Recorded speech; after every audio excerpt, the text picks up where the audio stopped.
Comme je vous disais juste avant, Google propose un outil mobile vérifiant si vous répondez ou non à ces critères. Et si votre site n'y répond pas, il y aura alors une pénalisation dans les résultats de recherche sur mobile.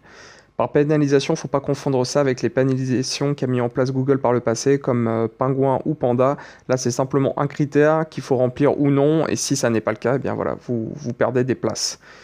Et cela va se baser sur 4 critères: l'utilisation de la technologie Flash ou non, un texte lisible sans avoir à zoomer, un contenu qui s'adapte à la taille de l'écran et de l'espace suffisant entre les liens. Donc on va voir un petit peu les caractéristiques de ces critères et ensuite comment tester votre site. En premier, la technologie Flash, de moins en moins utilisée, mais on va quand même l'aborder ici.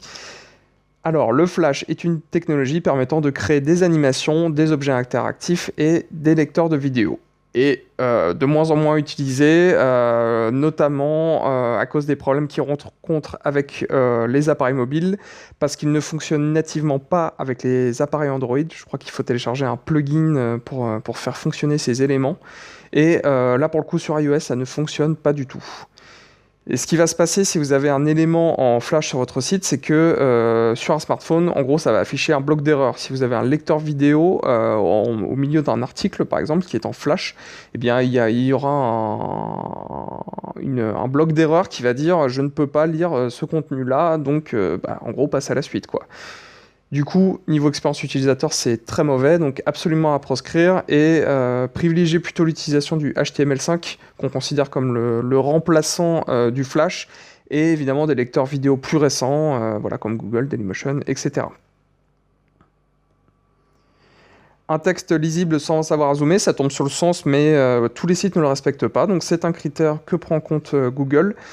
C'est important que l'internaute puisse lire confortablement votre contenu et ne pas avoir à zoomer avec le doigt pour avoir une lecture lisible. Ce qu'on recommande et ce que Google recommande, c'est un minimum de 16 pixels.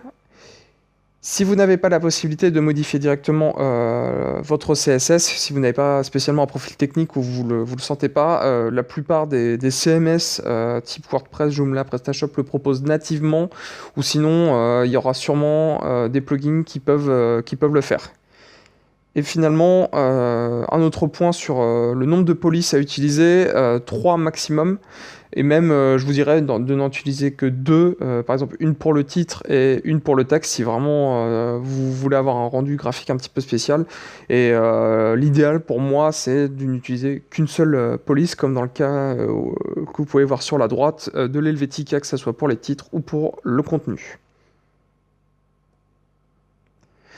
Un contenu qui s'adapte à l'écran. Donc là, il y a plusieurs solutions techniques possibles. Le plus répandu, c'est le responsive design. Donc un site qui va s'adapter à la taille de l'écran. En fait, voilà, les blocs vont se mettre dans un certain ordre, etc. Et s'adapter à la taille de l'écran. Un site mobile dédié, donc avoir une version pour ordinateur et une version pour mobile, donc 2 sites distincts, et le dynamic serving qui va consister à, en fonction de la taille d'écran, fournir tel ou tel code pour s'adapter à l'écran. La solution recommandée est le responsive design, enfin moi c'est celle que je vous recommande en tout cas. C'est la plus simple à gérer, la plus pratique d'utilisation pour les internautes, on verra pourquoi tout à l'heure, et ne pose pas de problème au robot de Google, on verra ça également tout à l'heure, parce que les autres solutions, il y a pas mal de petites opérations à faire pour que ça fonctionne correctement. C'est la plus simple à gérer pour vous, car la plupart des CMS sont nativement prêts à être responsive. WordPress, Joomla, Drupal, PrestaShop, c'est des CMS qui évoluent avec le temps, et donc forcément qui ont embarqué ce type de fonctionnalité-là. Et de plus, il y a énormément de templates qui existent sur Internet, alors gratuits ou payants, et qui sont déjà responsives, donc vous n'avez en gros rien à faire. Je vous ai mis un lien ici de themeforest.net qui vous propose des thèmes, payants évidemment, pour une trentaine ou une quarantaine d'euros. Vous avez un site responsive de très très bonne qualité pour la plupart des CMS. Donc voici le rendu. En gros, sur la gauche, vous avez un site qui n'est pas responsive, donc un menu qui ne s'est pas adapté et le texte en fait qui dépasse en fait de l'écran. Donc vous êtes obligé d'aller de gauche à droite pour pouvoir lire la phrase en entier.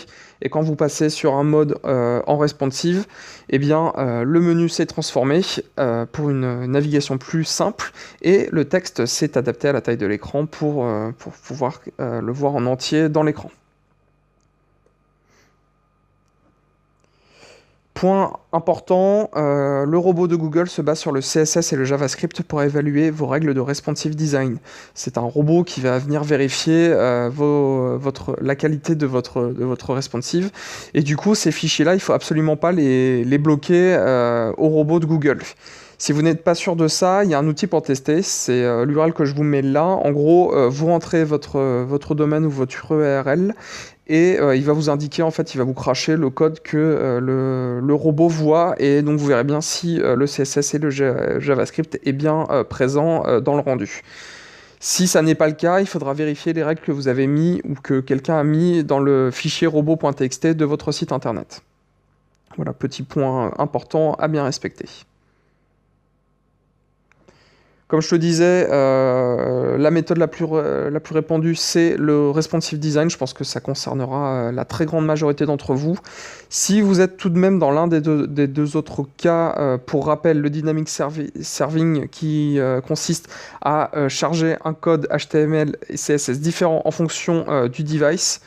Il y aura des règles spécifiques à mettre en place pour que ça fonctionne au niveau des entêtes HTTP et la détection des user agents. Donc je vous mets une URL pour que vous puissiez consulter en fait les règles à mettre en place. Et même chose pour le cas où vous avez deux URL distinctes, donc un site pour les ordi et un site pour les mobiles. Il y aura des règles d'URL canonique, un sitemap adapté et des redirections non génériques à mettre en place. Donc vous pouvez consulter le lien que je vous mets juste en dessous. Ça, c'est un point qui découle de la bonne qualité de votre responsive design. C'est le MobiNote doit pouvoir facilement cliquer sur un lien. Sur la gauche, vous voyez le cas où il n'y a pas eu d'adaptation à l'écran smartphone et du coup, les liens sont petits. Et pour un petit écran, et plus le fait de cliquer avec le pouce fait que c'est pas simple de bien naviguer sur le site.